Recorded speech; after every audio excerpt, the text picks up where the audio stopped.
बांग्लादेश के मामले में दखल न दे भारत, दोस्ती टूटेगी। भारत अपनी डेमोक्रेटिक इमेज डैमेज कर रहा है, पड़ोसी से रिश्ते खराब कर रहा है। पहले ही भारत के पड़ोसियों से रिश्ते अच्छे नहीं हैं। बांग्लादेश में जो हुआ उसे गलत तरीके से मत समझिए, न ही उसे ज़रूरत से ज़्यादा समझने की कोशिश कीजिए, उसे अकेला छोड़ दीजिए। अगर आपने ऐसा होने दिया तो आप एक मित्र देश नहीं खोएंगे, ये आपके लिए अच्छा नहीं होगा, न ही इस रीजन में आप अपनी जो स्थिति बनाना चाहते हैं उसके लिए सही रहेगा। ये बात बांग्लादेश ने भारत के लिए कही है। जी हाँ, दरअसल दैनिक भास्कर ने बांग्लादेश के हालात पर वहां के होम अफेयर्स एडवाइजर यानी कि शखावत हुसैन से बातचीत की। इस दौरान उन्होंने ये बात कही।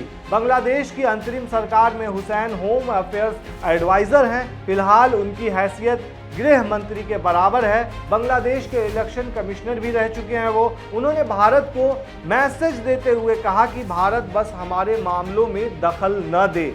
उन्होंने शेख हसीना की पार्टी के बारे में कहा कि देश में एक पार्टी थी जो बिल्कुल किसी फासिस्ट पार्टी की तरह बिहेव कर रही थी।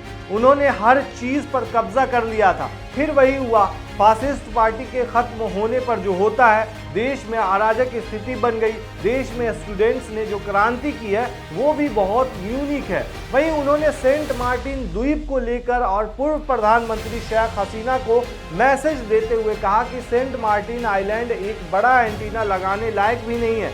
यह आइलैंड सिर्फ 3 किलोमीटर का है। इसकी लोकेशन भी बहुत अहम नहीं है। वेस्ट में इससे कहीं बड़े आइलैंड है। मुझे लगता है कि ऐसा बोलकर वे लोगों को भटका रही हैं, मतलब शेख हसीना, क्योंकि उन्हें इस तरह की चीज़ों का पता नहीं होता। सेंट मार्टिन इतना छोटा है कि बांग्लादेश के लिए नेवल स्टेशन भी नहीं बना सकते वहाँ पर। आप वहाँ जाएंगे तो आपको खुद पता चल जाएगा। ये बात भी उन्होंने कही है।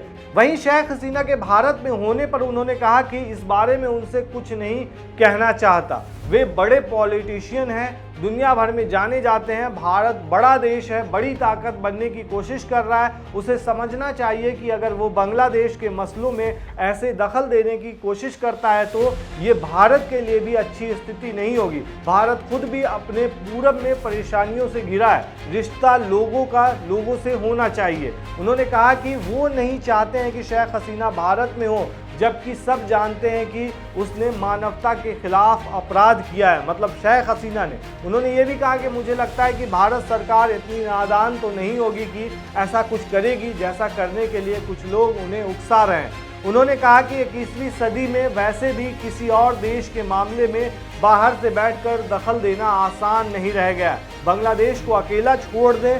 पड़ोसी होने के नाते हम आपकी मदद चाहते हैं, लेकिन हमारे मसलों में दखल न दें। शेख हसीना इस वक्त सबसे अनपॉपुलर लीडर हैं, ना सिर्फ साउथ एशिया में बल्कि पूरी दुनिया में। आप अपने यहाँ उनके रुकने पर कुछ भी करें, लेकिन बांग्लादेश के लोगों के साथ रहें। यहाँ जो हुआ उसका सम्मान करें। आप क्या कहते हैं दोस्तों इस मामले पर? हमें कमेंट में ज़रूर बताएं।